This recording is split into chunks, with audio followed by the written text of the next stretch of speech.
You'd never guess, but Fat Dragon doesn't care at all, joking that the handguns can fly to Jordan and then get to Iraq. Legal or not? Fat Dragon stays calm, he's fine as long as it's done. David, helpless, follows suit.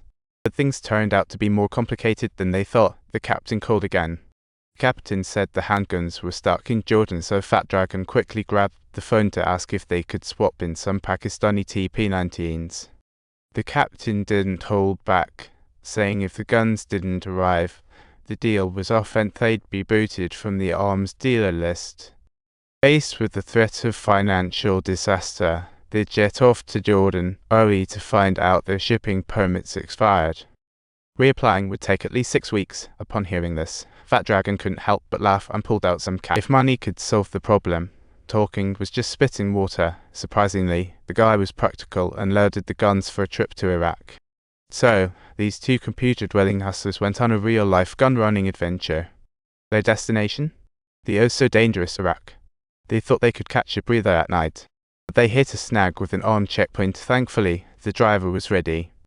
Otherwise, they might just have to take a permanent rest here, as the soldiers had no idea that the guns in the vehicle were used by the U.S. military. Subtitle: David woke, found driver gone, and rushed to search the rundown gas station. Suddenly, he spotted a corpse that scared him so much, he almost wet his pants and had to wake up Fat Dragon. Fat Dragon, however, shrugged it off, saying no corpses mean no war. What a way to lighten the mood. After saying that, he hopped out to relieve himself, only to see the driver filling up. Just then, David's wife called, but as he turned, he spotted armed men and quickly hung up. Seeing this, Fat Dragon bolted like a rabbit. Everyone knows getting caught would be a disaster. Fat Dragon furiously cranked the key and miraculously started the out-of-gas truck, flooring the accelerator. They crashed out, and the driver was thinking, "Are you trying to get us killed?" After tossing a jerry can, the driver rushed after. Thankfully, no gas loaded the truck.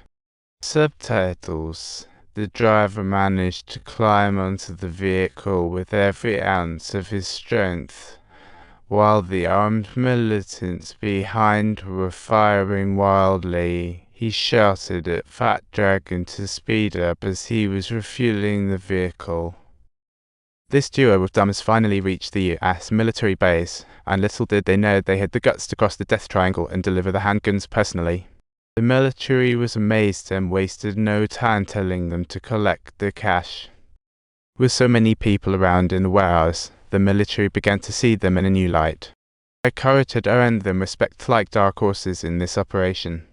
However, they also realized that many dangers lay ahead and caution was necessary. With such a massive responsibility, they knew they had to find better solutions quickly. Reflecting on their prior success, they took the chance to launch their next plan. However, soon after, they faced unexpected challenges once more. Yet their dreams weren't extinguished. It seemed new opportunities were surely on the way. At night, David was getting the kids to sleep when he checked the website out of habit, and he nearly dropped his jaw in shock. He quickly called Fat Dragon over. They needed 360,000 SVD sniper rifles for the order, plus 1,084,000 JP-30 grenades and 45,000 Sokot missiles, and 100 million AK-47 bullets. This was definitely beyond their capabilities. To chase this big order, the duo attended a defense technology expo to network with arms dealers. But reality was cruel. The scale of the orders proved to be an unbearable burden.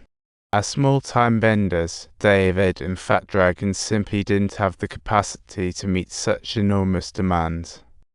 Each application for over 100 permits had driven them nearly to the brink of insanity. One night, David tried to unwind at the poker table but unexpectedly bumped into the legendary Henry. Henry was a big boss in the arms game, but due to some actions, he was flagged as a terrorist. He said this deal needed multiple layers of protection, and Fat Dragon and David fit the bill perfectly. He guaranteed Albania had endless ammo, with bullets costing just 10 cents each. He even promised to sort out shipping, This offer was like winning the lottery. The two rushed to Albania to check the goods, only to find the warehouse was a treasure trove. They had planes and tanks galore, and the manager said it was filled with AK bullets. A staggering 126 million. That Dragon 5 rounds to confirm thrilled. He claimed the materials could sit for nearly 40 years without issue. After returning, they quickly submitted the bid totaling a whopping $300 million. Want to subscribe to our channel for the upcoming wild adventure filled with uncertainties.